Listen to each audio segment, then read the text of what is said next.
8वें वेतन आयोग से कितनी बढ़ेगी सैलरी? चपरासी से लेकर अधिकारी तक अपनी सैलरी का सही हिसाब यहां जानिए। केंद्र सरकार के लाखों कर्मचारियों और पेंशन भोगियों के लिए बड़ी खुशखबरी है। प्रधानमंत्री नरेंद्र मोदी की अध्यक्षता में हुई केंद्रीय मंत्रिमंडल की बैठक में 8वें वेतन आयोग के कार्यक्षेत्र को मंजूरी दी गई। ये आयोग अब केंद्र सरकार के कर्मचारियों के वेतन, भत्तों और सेवा शर्तों की समीक्षा करेगा। माना जा रहा है कि इसका पूरा क्रियान्वयन 2028 तक हो पाएगा। इस फैसले से 50 लाख से अधिक केंद्रीय कर्मचारियों और लगभग 69 लाख पेंशन भोगियों को सीधा फायदा पहुंचेगा। दरअसल हर वेतन आयोग का मकसद कर्मचारियों की आय को महंगाई के अनुरूप समायोजित करना और उनके जीवन स्तर में सुधार करना होता है। अब सबसे बड़ा सवाल ये कि 8वें वेतन आयोग के लागू होने पर आखिर सैलरी में कितना इजाफा होगा। 7वें वेतन आयोग में फिटमेंट फैक्टर 2.57% तय किया गया था, जबकि मीडिया रिपोर्ट्स के मुताबिक 8वें वेतन आयोग में इसे घटाकर लगभग 2.46% रखा जाएगा। फिटमेंट फैक्टर वह गुणांक है जिससे पुरानी बेसिक सैलरी को गुणा करके बेसिक सैलरी तय की जाती है। हर वेतन आयोग के लागू होने पर महंगाई भत्ता डीए को रीसेट किया जाता है, यानी डीए 0 से शुरू होता है, क्योंकि नई बेसिक सैलरी में पहले से ही महंगाई का प्रभाव जोड़ा जा चुका है। बाद में हर 6 महीने में डीए बढ़ाया जाता है। वर्तमान में केंद्रीय कर्मचारियों को 55% महंगाई भत्ता मिल रहा है। अब एक उदाहरण से समझिए सैलरी में कितनी बढ़ोतरी हो सकती है। मान लीजिए कोई कर्मचारी 7वें वेतन आयोग के तहत लेवल 5 पर काम कर रहा है।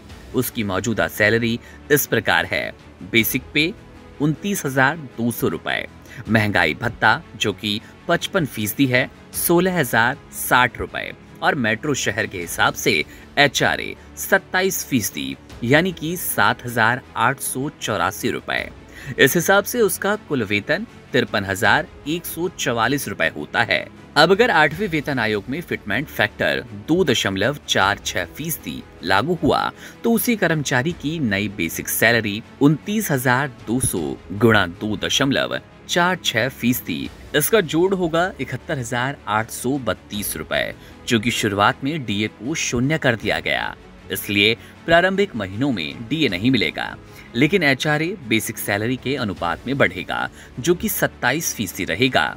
इस हिसाब से नया एचआरए होगा 71,832 गुणा 27%, जो कि होगा 19,394, यानी शुरुआती चरण में कर्मचारी का कुल वेतन 71,832 रुपए बेसिक प्लस रुपए 19,394 एचआरए, इनका कुल जोड़ होगा 91,226 रुपए। इस तरह से देखा जाए तो मौजूदा 53,144 रुपए के मुकाबले नई सैलरी 91,226 होगी, यानी लगभग 38,000 से अधिक की बढ़ोतरी। प्रतिशत के हिसाब से ये लगभग 70% की वृद्धि के बराबर है।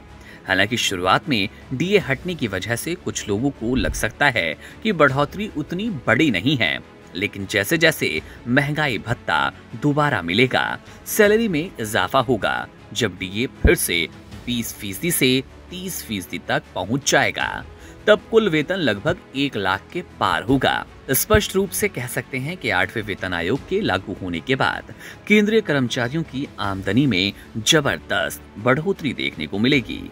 इस बढ़ोतरी का असर न केवल कर्मचारियों की क्रय शक्ति पर पड़ेगा, बल्कि बाजार में मांग बढ़ेगी और इससे अर्थव्यवस्था को गति मिलेगी। पेंशन भोगियों को भी समान रूप से लाभ होगा, क्योंकि उनकी पेंशन नई बेसिक पे के अनुसार पुनर्निर्धारित होगी। इस तरह 8वां वेतन आयोग न केवल वेतन वृद्धि का साधन बनेगा, बल्कि आर्थिक सुधार का एक महत्वपूर्ण कदम भी साबित होगा। Subscribe to One India and never miss an update. Download the One India app now.